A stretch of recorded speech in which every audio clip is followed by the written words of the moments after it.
यहाँ तक कि कैंसर तक पे रेकी काम करती है। कैंसर सेल्स पे मैंने देखा है वो कम होने लगते हैं। लोगों की बहुत सारी ऐसी बीमारियां ठीक हुई हैं रेकी से जो वो सोच भी नहीं सकते थे। तो people are more aware now then they were 20 years back. तो they seek help and reiki बहुत अच्छा काम करती है। मतलब this is what I have been doing all my life. लोगों के स्ट्रेस, एंजाइटी, फियर्स शांत हो जाते हैं। रेकी का काम ही है शांत करना।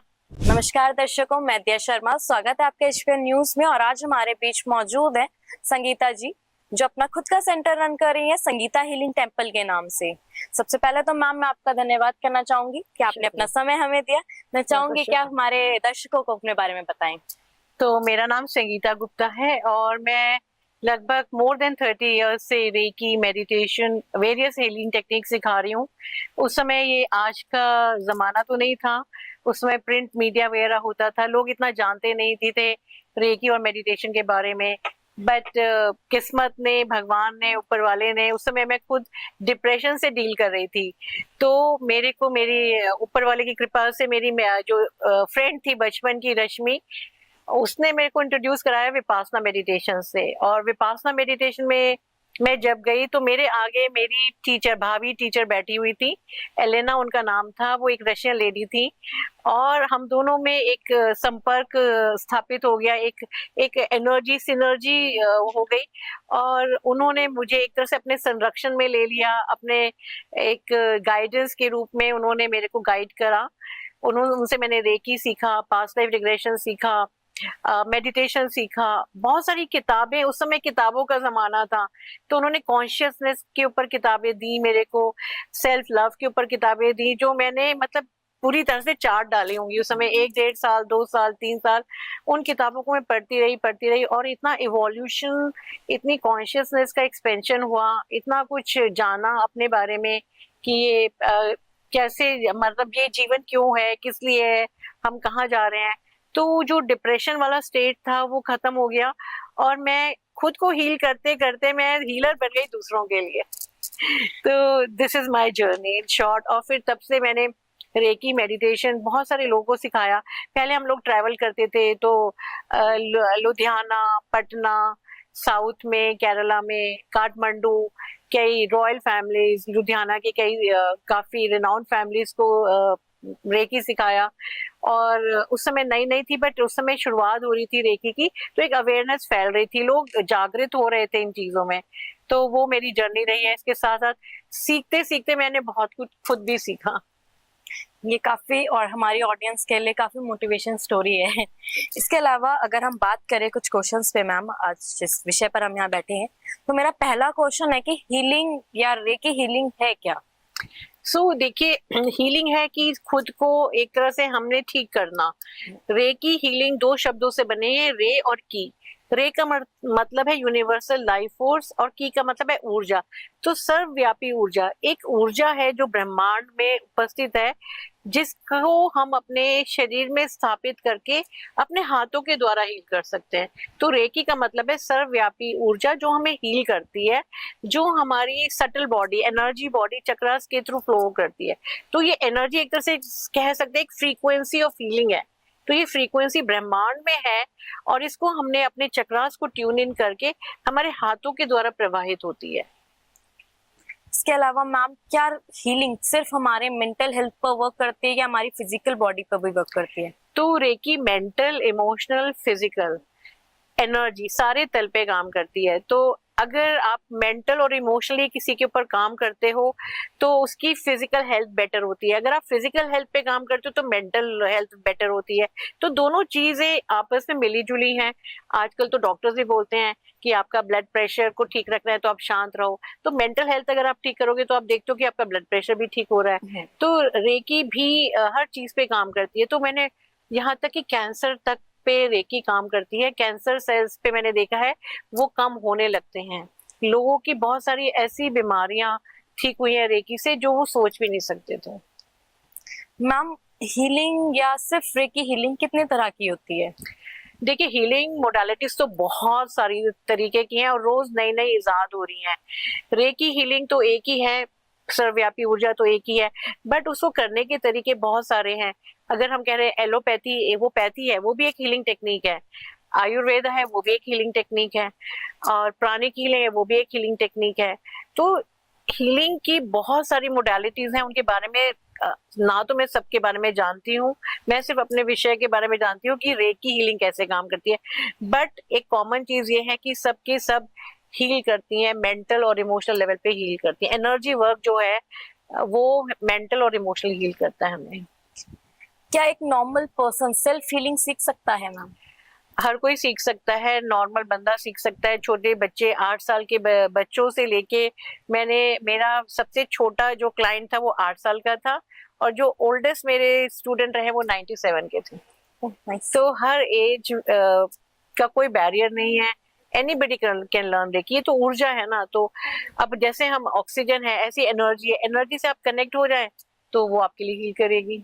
इसके अलावा मैम जैसे आजकल इतने सारे लोग हैं, वो अगर कुछ करना भी चाहते हैं तो कहीं ना कहीं उन्हें सेल्फ डाउट होता है, तो वो उस चीज को कैसे क्लियर कर सकते हैं? तो सेल्फ डाउट आता है बचपन की कुछ कुछ घटनाओं से। जैसे कोई घटना घटी स्कूल में, किसी ने डांट दिया, टीचर ने डांट दिया, या पेरेंट्स ने डांट दिया, तो वो उसके अंदर सबकॉन्शियस माइंड, जिसे हम अचेतन मन कहते हैं, उसके अंदर वो चीजें इकट्ठी हो जाती हैं, और उसके अंदर एक थॉट चलने लगती है कि मैं अच्छा नहीं कर पाऊंगा, मेरे से होगा नहीं। तो ये इसको हम कहते हैं नेगेटिव थॉट। तो इसको हम ठीक कर सकते हैं एनर्जी से, रेकी से, और पॉजिटिव एफर्मेशन से जो हम रेकी में सिखाते हैं। मैम जैसे नॉर्मली हम देखते हैं कि काफी सारे लोग कहते हैं कि इस चीज में या इस सेक्टर में या इस इंडस्ट्री में एक ट्रस्ट बिल्ड होना बहुत जरूरी है। अगर सामने वाले पर्सन को आप में ट्रस्ट है या हीलिंग में ट्रस्ट है तभी वो इस चीज को कर सकता है, वरना नहीं कर सकता। तो ये रियलिटी है या मिथ है? देखिए, ट्रस्ट तो हर चीज में चाहिए। अगर आप किसी स्कूल में अपने बच्चे को डालते हो, आप उसके लिए डालते हो क्योंकि you trust that school, right? या आप किसी डॉक्टर के पास जाते हो इसलिए जाते हो क्योंकि आप यू ट्रस्ट दैट पर्सन। तो कहीं ना कहीं एक ट्रस्ट तो फैक्टर है जो ह्यूमन बीइंग्स को कनेक्ट करता है। अगर आप कोई ब्रांड लेते हो उसको आप ट्रस्ट करते हो, कोई भी चीज लाइफ में आप ट्रस्ट के बगैर आप कुछ भी नहीं करोगे। मतलब एक कनेक्टिविटी है, एक होप होती है, ट्रस्ट एक होप बिल्ड करता है। तो ट्रस्ट के बगैर आप शायद कनेक्ट ही नहीं कर पाओगे अपने हीलर से, अपनी टीचर से। मैम क्या हीलिंग उन पर्सन्स पे भी वर्क करते हैं, जैसे आजकल का जो यूथ है यहाँ पे स्ट्रेस, एंजाइटी, पैनिक अटैक्स आना, ये चीजें बहुत कॉमन हो गई हैं, तो क्या उन पर्सन्स पर भी हेल्प करती है? ये तो पिछले 30 साल से इन्हीं चीजों पे तो हम काम कर रहे हैं, क्योंकि पिछले 30 साल का मैंने ग्रोथ देखा है। अगर हम बात करें लास्ट सेंचुरी की, तो लास्ट सेंचुरी में लोगों को ना मनी इश्यूज होते थे। मनी इश्यूज की वजह से स्ट्रेस और टेंशन होते थे, और आज वो उल्टा हो रहा है। आज रिलेशनशिप की वजह से स्ट्रेस है, एंजाइटी है, फियर है, और ये बढ़ता चला जा रहा है। और हमारे क्लाइंट्स भी बढ़ते जा रहे हैं। जितने लोग पहले नहीं आते थे उससे ज्यादा लोग अब आते हैं, क्योंकि एक तो अवेयरनेस है, एक तो ये आइडेंटिफाई लोग करने लगे हैं कि हमें स्ट्रेस है, हमें एंजाइटी है, एंड वी नीड हेल्प। तो इस अवेयरनेस की वजह से भी लोग अपना शेयर करते हैं और सॉल्यूशंस ढूंढते हैं। तो people are more aware now then they were 20 years back. तो they seek help, and reiki बहुत अच्छा काम करती है। मतलब this is what I have been doing all my life. लोगों के स्ट्रेस, एंजाइटी, फियर्स शांत हो जाते हैं। रेकी का काम ही है शांत करना। मैम जब आप हीलिंग करवाते हो या हीलिंग देते हो उस सेशन में, तो सामने वाले पर्सन को या आपके क्लाइंट को किस तरीके की चीजें फील होती हैं? तो क्या होता है कि जनरली अगर हम टच हीलिंग देते हैं, अगर हाथों से टच, तो वो बंदा जो है ना जनरली लेट जाता है आंखें बंद करके। और जो हीलिंग सेशन है वो half an hour to 1 hour का होता है, और जनरली उसको एक वार्मथ महसूस होती है, एक रिलैक्सेशन फील होती है, और पीस। और बहुत सारी, जब वो निकलता है तो ऐसा फील करता है जैसे वो फ्रेश हो गया, एक नई दुनिया में आ गया। बहुत कुछ उसका जो लेके आया था समस्याएं, मेंटल इमोशनल जो समस्याएं, उसकी वो समाप्त हो जाती हैं। और वो एकदम से ऐसे होता है जैसे कि उसके अंदर बहुत एनर्जी आ गई है, एक न्यू बर्थ हो गया उसका। मैम अगर कोई पर्सन चाहता है कि वो हीलिंग स्टार्ट करे तो वो किस तरीके से शुरू कर सकता है? तो हीलिंग सीखने के रादर देन रेकी हीलिंग सीखने के लिए उसे किसी रेकी टीचर या रेकी ग्रैंड मास्टर से संपर्क करना पड़ेगा, और he has to go undergo 2 days of workshop। 2 दिन का वर्कशॉप लेंगे रेकी का, जिसमें वो ट्रेन होगा कि एनर्जी कैसे काम करती है, हमारे चक्रास कैसे काम करते हैं, हम खुद को कैसे हील कर सकते हैं, हम दूसरों को कैसे हील कर सकते हैं। मैम इसका कोई साइड इफेक्ट भी होता है हीलिंग का? देखो, रेकी का कोई साइड इफेक्ट नहीं है, क्योंकि हम बॉडी में कुछ इंजेक्ट ही नहीं कर रहे हैं, हम कुछ ना खिला रहे हैं ना पिला रहे हैं। मतलब आप पानी भी पियोगे, पानी का साइड इफेक्ट हो सकता है। क्योंकि आपको पता है पानी से भी बरसात का मौसम है, बीमारियां हो जाती है, बट रेकी कोई नुकसान कभी नहीं कर सकती, क्योंकि ना हम कुछ इंजेक्ट करें, ये एक प्योर एनर्जी है, पॉजिटिव एनर्जी है, जो कोई आप नेगेटिवली भी यूज नहीं कर सकते इसको। ये कोई नुकसान नहीं करेगी, कोई हार्म नहीं करेगी, totally safe and easy to use. Ma'am आजकल का जो टाइम है, हर एक चीज के ना बहुत सारे वो चीजें खुल गई हैं। एक नॉर्मली हम देखते हैं कि एक जनरल स्टोर है, उसके काफी सारी ब्रांचेस है। एक सेम चीज क्या हो गई, जैसे आज एक हीलर है, आज के टाइम पे कितने सारे हीलर हैं। तो जो नॉर्मल पर्सन है वो कैसे पहचाने कि कौन सा हमें किसके पास जाना चाहिए या कौन किस तरीके से हमें कंसल्ट कर सकता है? देखो ये थोड़ा सा ट्रिकी होता है, बट जब आप फोन पे बात करते हो तो एक तो जो मैंने देखा है, लोगों को ना एक सिनर्जी फील होती है, कंपैशन फील होता है कि वो बंदा आपको सुन रहा है या नहीं।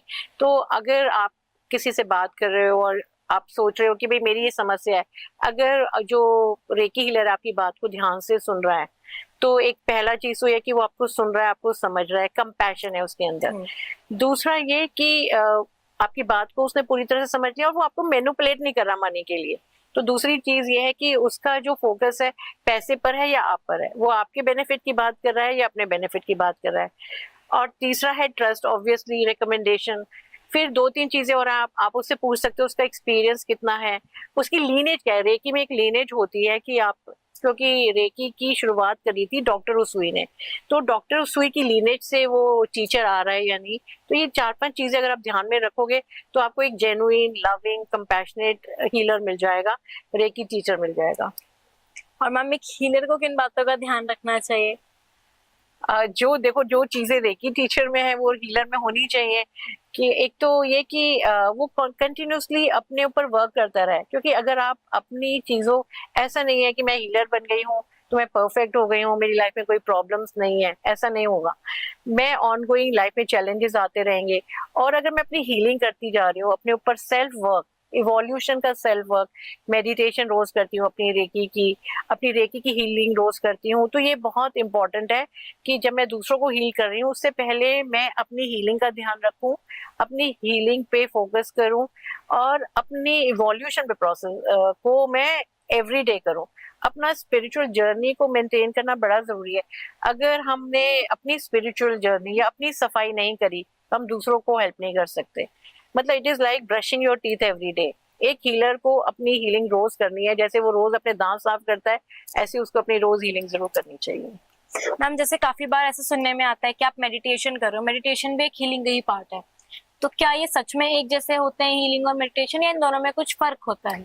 देखिए, रेकी हीलिंग और मेडिटेशन पाथ थोड़े से डिफरेंट हो सकते हैं, बट उनका जो एंड रिजल्ट है वो यही है, स्पिरिचुअल इवोल्यूशन है, और अपनी फिजिकल बॉडी माइंड को हील करना होता है। तो जो उनका प्रोसेस है दोनों का अलग अलग होगा, क्योंकि मेडिटेशन के बहुत सारे तरीके हैं। मैंने बताया, जैसे मैं विपासना मेडिटेशन करती थी पहले, तो वो ध्यान होता था, मेरे को फोकस करना है, अपने सांस पे फोकस करना है। पर आप दोनों को मिला भी सकते हो। अगर आप ध्यान कर रहे हो, मेडिटेशन कर रहे हो प्योर, और उसके बाद आप हीलिंग करते हो, तो quality of healing will be much better. तो दोनों जो है सेम, उनका रिजल्ट, एंड रिजल्ट सेम है, थोड़ा सा फर्क हो सकता है उनकी, उसकी क्रिया में, उसके प्रोसेस में। इसी के साथ एक लास्ट मैसेज जो आप हमारी ऑडियंस को देना चाहें आज इस वीडियो के माध्यम से? तो मैं सबको कहना चाहती हूँ कि हर घर में एक रेकी हीलर तो होना ही चाहिए, और छोटे बच्चों को जितनी जल्दी इस चीज में इनिशिएट करें, तो जो स्ट्रेस, जो डिप्रेशन आजकल बच्चे झेल रहे हैं 20s में आते आते, फाइनेंशियल प्रेशर, रिलेशनशिप प्रेशर, तो वो प्रेशर झेलने नहीं पड़ेंगे अगर उन्हें लॉ ऑफ एनर्जी अगर छुटपन में मिल जाए। 10-11 ऑनवर्ड्स बच्चे बड़े मेच्योर होते हैं और उन्हें बहुत समझ होती है। मैं कई बार रिग्रेट करती हूँ कि शायद मुझे और जल्दी मिल जाता तो मैं, डिप्रेशन जैसी चीज मेरी लाइफ में नहीं आती। और जो लोग आते हैं 20s 30s में, एक पेन से गुजर के आते हैं, तो वो पेन उनको होगा ही नहीं अगर बचपन से ये चीजें, जैसे पहले गुरुकुल होते थे, गुरुकुल में ये शिक्षा दी जाती थी, अब गुरुकुल खत्म हो गए। अब शिक्षा में तो ये चीज इंक्लूड होनी ही चाहिए कि उन्हें मेडिटेशन और हीलिंग मोडालिटी सिखाई जाए। इसी के साथ मैम मैं आपका धन्यवाद करना चाहूंगी कि आपने अपना समय हमें दिया और हमारे दर्शकों को इतना अवेयर किया। Thank you so much. Thank you very much. Videos देखने के लिए सब्सक्राइब करें HBN न्यूज, बेल आइकन दबाकर लेटेस्ट नोटिफिकेशन पाएं।